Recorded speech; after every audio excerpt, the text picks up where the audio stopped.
Hey guys, welcome to tonight's video. I'm going to walk you guys through my favorite Lord of the Rings TCG format, which is Fellowship Draft Pack. And I'm going to show you how to do it with sealed. Draft obviously implicates that you're going to be passing cards around and have a group of people and each take a card from a pack and pass it and so on. Well, this is sealed, which means we're going to work with a similar format of cards and packs, but we're going to open one pack ourselves and take the entire pack for building our sealed deck with. So this is the Fellowship Draft Packs. So what we're going to do is we're going to take one Fellowship Draft Pack. This is what the format is designed around. It's 29 semi-randomized cards. It's got a chunk of Free People's cards, chunk of Shadow cards, and then random Fellowship Rare. And the two chunks are very preset, so you get a good base to build your deck off of. You would be building 40 card decks in this format, not 60. So we're going to take that draft pack, and I'm just going to set this off to the side then. And then if you're doing a draft, you're going to do 3 packs. And so you're going to typically do 3 Fellowship, or 1-1-1, or 2 Fellowship and 1, and 2 Fellowship and 1. Those are kind of the suggested formats. There is a rules sheet that comes with the Fellowship Draft Pack that explains this. But again, since we're going to do sealed, I'm going to do an extra pack just to make sure we have a suitable card pool. So I'm going to actually do 2 Fellowship, 1 Mines, 1 Realms. So we're actually going to get 4 packs total instead of the standard 3. So I'm just going to pick those packs here. So like I said, we're going to do 2 Fellowship. That's the much larger set. And then going to pick our Mines. The big lottery out of the Mines, of course, is do you get a Balrog or not? That's going to be huge for you for your deck if you do, because companions in sealed are not going to be nearly as stacked up with weapons and stuff to be able to actually handle that. So Balrog's big game.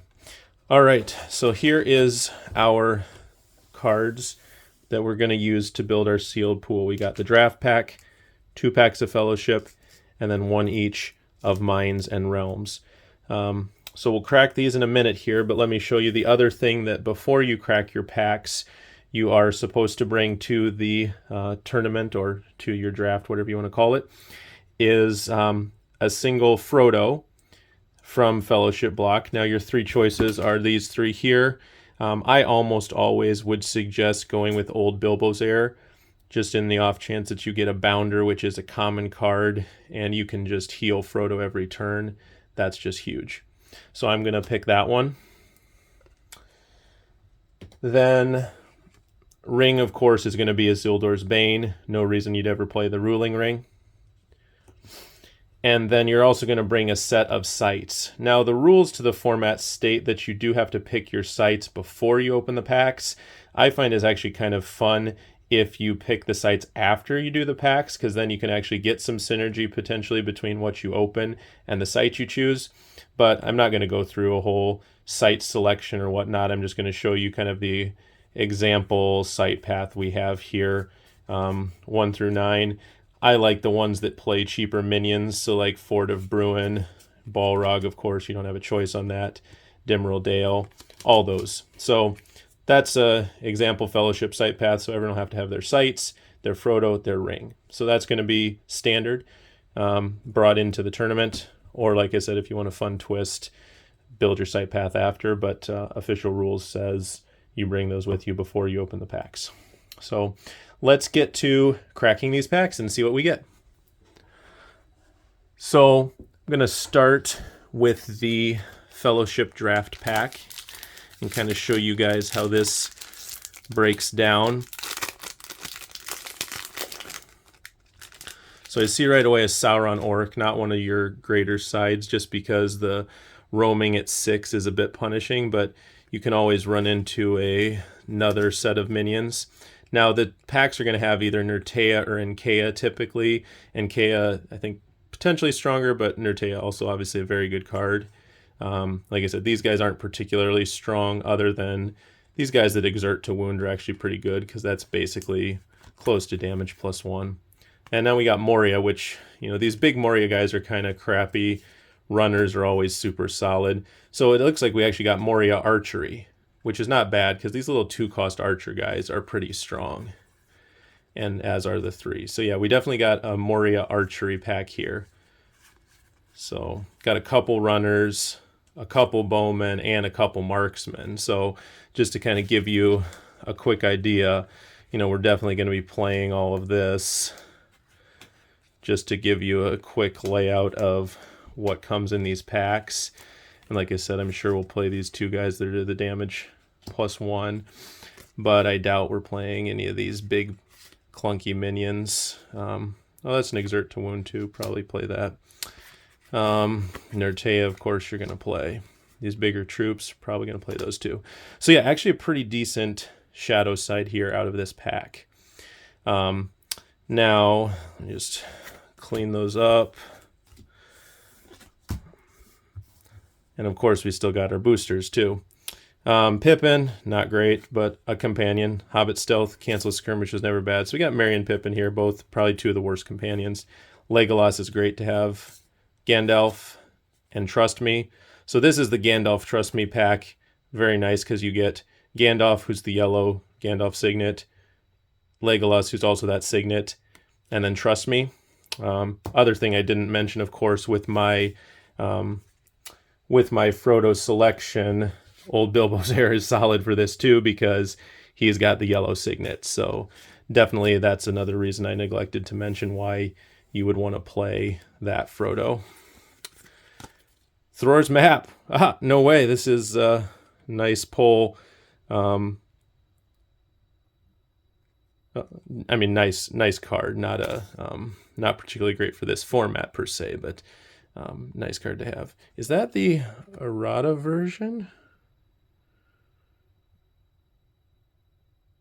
Looks like not. But either way, Gimli is great. And then you'll typically get some random pumps. Dwarf Guard is probably the only companion not worth playing. Dwarven Axe. Gimli plus the Axe is great. So that's a great combo there. And Farron, probably worth playing too. And another Gimli. And then that's just back to those minions I stuffed on the back. So definitely I like that we got the double Gimli. We might actually start him though, just so we can also start Farron, because Farron requires you to spot a dwarf. So that may be our starting fellowship, or potentially you just go with this and just float the Farron actually. That might be your other best option. But either way, we got decent. But as you can tell, you're really low on companions, because you've got 1 Gimli, 1 Legolas, Farron, Gandalf. You got like 4 good companions.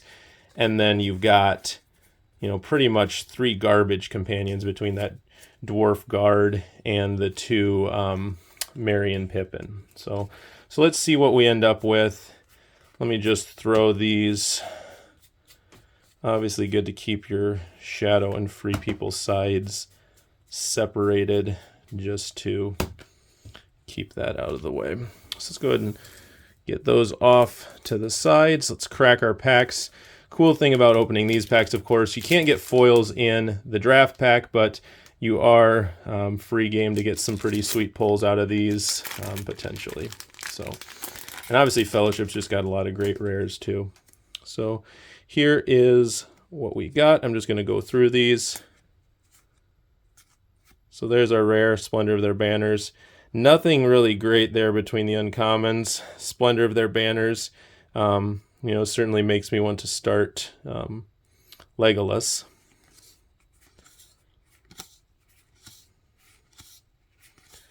But a very weak pack overall. There's the Ruling Ring. Again, just a total junk companion. And these guys actually are not even good when they're 5 power typically, even though it's cheap Ulrich damage +1. You really want to get to 6 power with your minions, as you probably can tell with Legolas and Gimli being 6s. It's easy to defeat a 6, but it's easy to defeat a 5 power minion, but you get 6 power minions, you're in a lot nicer shape.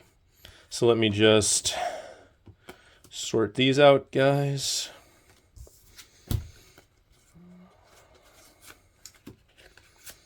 And you can, in the format, if you get a site in your packs that you prefer to play over the sites you have, you are allowed to use the sites you get from your packs.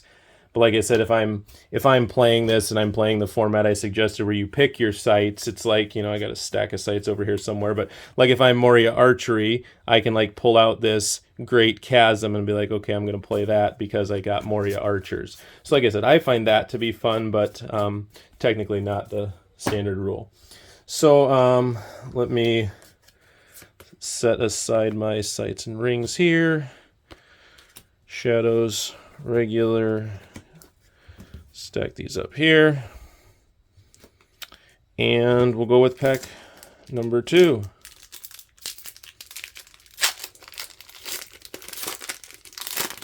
That fits with the other ones of those I pulled.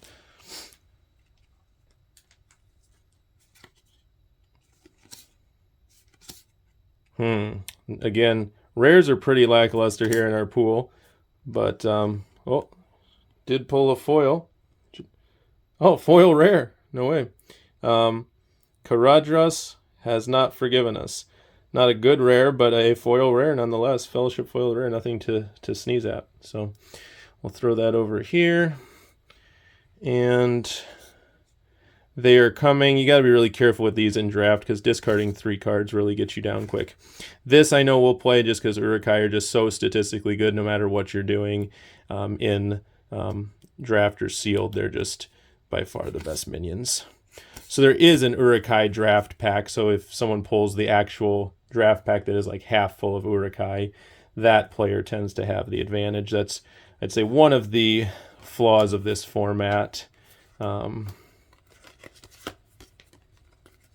let's get those over there.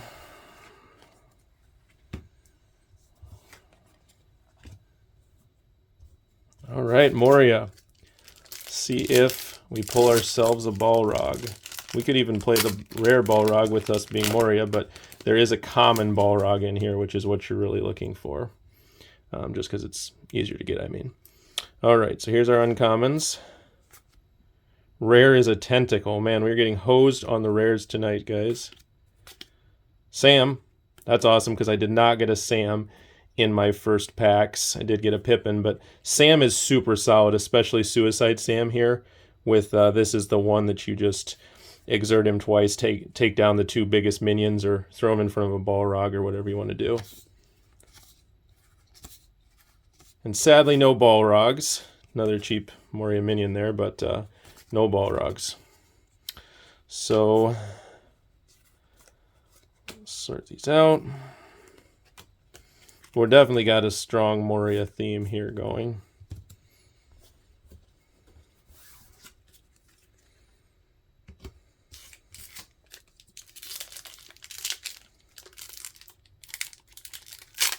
All right, let's do the Realms of the Elf Lords pack. Last one here before we get to construct our deck. Another site here. Like I said, for the sake of time, I'm not going to go through with you guys on building a site deck and site substitutions. We'll just focus on the main deck. But here's our other 2 uncommons. And our rare is Spot a Minion to Exhaust Aragorn. Again, probably not playing that just because we don't have Isengard minions, and even then it's not your best thing. You know, companions and minions are definitely going to be the way to go. Typically, your other cards are just not going to be as strong. And yeah, Realms has a lot of lackluster, weird cards. You can see here, not a ton of minions, so that's why that draft pack is so important, because you open up a pack like this, character-wise, there's one character, and it's a bad orc. So that's why the draft pack's pretty critical. So let's sort these out, and then I'll walk you through building your deck. So